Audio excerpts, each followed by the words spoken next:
திருமலை திருப்பதி ரகசியங்கள் என்ற தொடரில் இந்த பாகத்தில் மிகவும் ரகசியமான பூங்கிணறு, பொற்கிணறு, இந்த 2 கிணறும் திருவேங்கடமுடையான் கோவில் உள்ளே தான் இருக்குது. இந்த 2 கிணறுக்கும் கோடான கோடி வருடங்களுக்கு முன்னாடி இந்த வரலாறு உண்டு. புராண காலத்தில் திருமலையை ஆட்சி செஞ்சுட்டு இருந்த தொண்டைமான் சக்கரவர்த்தி கீழே ஆழ்வார் தீர்த்தத்துக்கிட்ட இருந்து குகை வழியாக திருப்பதிக்கு வழி இருந்திருக்கு. அதில் தான் தொண்டைமான் சக்கரவர்த்தி அடிக்கடி போய் திருப்பதி பெருமாளை வணங்கிட்டு வருவான். அந்த குகைக்கு நரசிம்ம குகை அப்படின்னு சொல்லுவாங்க. ஒரு காலத்தில் இந்த தொண்டைமான் சக்கரவர்த்தி போருக்கு போகிறான். தன் நாட்டு மேலே படையெடுத்து தாக்குறாங்க. அவங்களோட போர் புரிய போகிறான். போர் புரிஞ்சு இறுதியில் தோற்று தான் போகிறான்.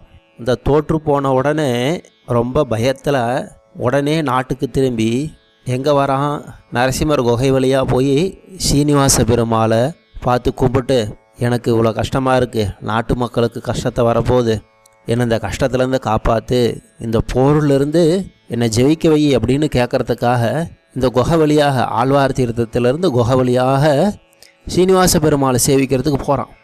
அப்படி இவன் போகும்போது கோவிலில் சீனிவாச பெருமாளும் ஸ்ரீதேவி பூமாதேவி தாயாரும் பெருமாளோட விளாண்டுக்கிட்டு இருக்காங்க. அப்படி விளாண்டுட்டுருக்கிற சமயத்தில் திடுதுப்புன்னு இந்த தொண்டைமான் சக்கரவர்த்தி உள்ளே வந்துடுறான். உள்ளே வந்தவுடனே அந்த 2 தாயாரும் ஸ்ரீதேவியும் பூமாதேவியும் ரொம்ப வெக்கப்பட்டு மறைஞ்சு போயிடுறாங்க. அந்த இடத்த விட்டு ஓடி மறைந்து போயிடுறாங்க.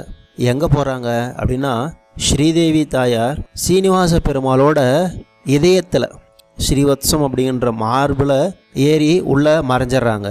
ஆனால் பூமாதேவி முன்னொரு காலத்தில், இதுவே புராண காலம், தொண்டைமான் சக்கரவர்த்தி காலமே புராண காலம், அதுக்கும் இன்னும் பல காலம் முன்னாடி ரங்கதாசர் அப்படின்ற ஒரு பக்தர் திருப்பதி சீனிவாச பெருமாளுக்கு திருவாராதனை பண்ணிக்கிட்டு அங்கே வாழ்ந்துட்டு இருந்தார், சேவை செஞ்சுக்கிட்டு.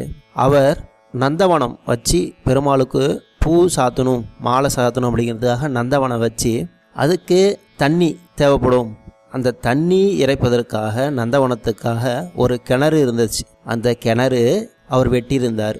அந்த கிணறு அவர் வெட்டியிருந்தாருன்னு சொன்னாலும் அதுக்கு முன்னாடி காலத்திலேயே அந்த கிணறு இருந்திருக்கு. அந்த கிணறும் திருவேங்கடமுடையான போல் ரொம்ப பழமையானது.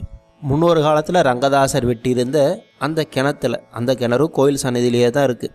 அந்த கிணத்துல தாயார் பூமாதேவி தாயார் போய் வெக்கத்தில் அங்கே போய் உள்ளே ஒளிஞ்சிக்கிட்டாங்க. இது வராக புராணத்தில் சொல்லப்பட்டிருக்குது. சுவாமி ராமானுஜர் திருமலைக்கு வந்தபோது இந்த புராண சரித்திரத்தெல்லாம் பார்த்துட்டு, இந்த கிணறு பூமாதேவி தாயார் போய் ஒளிஞ்சி அங்கேயே இருக்காங்க, அந்த கிணற்றுக்குள் பூமாதேவியையும் இந்த திருப்பதி சீனிவாச பெருமாள் அர்ச்சா விக்கிரகத்தையும் அந்த கிணற்றுக்குள்ள சுவாமி ராமானுஜர் பிரதிஷ்டை செஞ்சார். அந்த கிணற்றில் இருக்கிற பெருமாளுக்கும் பூமாதேவி பிராட்டிக்கும் டெய்லி பூஜை பண்ணணும், நித்திய திருவாராதனை செய்யணும் அப்படின்னு சொல்லி நியமித்தார். அது மட்டும் இல்லை, மூலவராக நின்று இருக்காரே ஏழுமலையான் வெங்கடேச பெருமாள், அந்த பெருமாளுக்கு சாத்தன மாலை பிரசாதத்தை எல்லாம் அந்த கிணற்றிலேயே சேர்க்கணும். ஸ்ரீனிவாச பெருமாளையும் விக்கிரகமாக பிரதிஷ்டை பண்ணி வச்சுருக்காங்களே, பூமாதேவி போய் வெக்கப்பட்டு போய் மறைஞ்சிக்கிட்டாங்களே, அந்த கிணற்றில் இந்த மாலையை திருவேங்கடமுடையானுக்கு சாத்தன அத்தனை மாலைகளுமே அந்த கிணத்துல தான் சேர்த்தணும். அதனாலே அந்த கிணறு பூங்கிணறு என்று பிரசித்தமான பேர் வந்துச்சு. ஃபஸ்ட்டில் சொன்னோம் பொற்கிணறு, பூங்கிணறு அப்படின்னு. இந்த பகுதியில் 2 கிணற்றோட மகிமையை பற்றி பார்க்க போகிறோம். முதல்ல பூங்கிணறு பார்த்தோம். தொண்டைமான் சக்கரவர்த்தி போரில் தோற்று குகை வழியாக உள்ள கோயிலுக்குள்ளே ரகசியமான வழியில் வரும்போது, அந்த சமயத்தில் தாயாரும் திருவேங்கடமுடையான் பெருமாளும் தனிமையில் இருக்கும்போது இவன் வந்த உடனே, இவனை பார்த்த உடனே அவங்க வெக்கத்தால் கூச்சப்பட்டு மகாலட்சுமி தாயார் சீனிவாச பெருமாளோட ஹிருதயத்தில் போய் மறைஞ்சிக்கிட்டாங்க. பூமாதேவி பக்கத்தில் இருந்த கிணறு, ரங்கதாசருங்கிற பக்தர் ஏதோ ஆதி காலத்தில் அவர் தோட்டம் வச்சு பெருமாளுக்கு மாலை சாத்தனுங்கிறத வச்சுருந்தா அந்த கிணறுல அவங்க போய் ஒழிஞ்சிக்கிட்டாங்க. இதை கேள்விப்பட்ட ராமானுஜர் இங்கே பூமாதேவிக்கு ஒரு விக்கிரகத்தையும் சீனிவாச பெருமாளையும் உள்ள கிணத்துக்குள்ளேயே பிரதிஷ்டை பண்ணி அதுக்கு டெய்லியுமே நித்தியமும் பூஜை பண்ணணும்.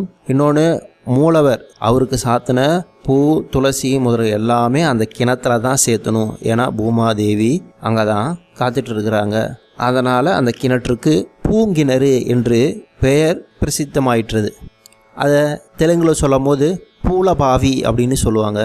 சரி, அடுத்தது இந்த கிணறு எங்கே இருக்குது அப்படின்னு சொல்லி பார்த்தா, இப்போது நம்ம பெருமாளை சேவிச்சுட்டு வெளியே வரும்போது பிரசாதம் கொடுப்பாங்க, சின்ன லட்டு கொடுப்பாங்க. அந்த லட்டு பெற்றுட்டு வர வழியில் கோயிலோட வடகிழக்கு மூலையில் நம்ம குடிநீர் குழாய்கள்லாம் அமைச்சிருப்பாங்க. அந்த இடத்துல இருக்குதான். அந்த கிணற்றுக்குள் படிக்கட்டு கட்டி அர்ச்சைகள் இறங்கி டெய்லி பெருமாளுக்கு பூஜை பண்ணி செஞ்சுட்டு இருந்தாங்க. என்னாச்சு, காலப்போக்கில் பக்தர்கள் கூட்டம் அதிகமானதுனால அந்த கிணறு மேலேருந்தே மூடிட்டாங்க. இது பூங்குணரோட வரலாறு. சரி, அடுத்தது பொற்கிணறு. இந்த பொற்கிணறு எல்லாரும் பார்த்துருக்கோம்.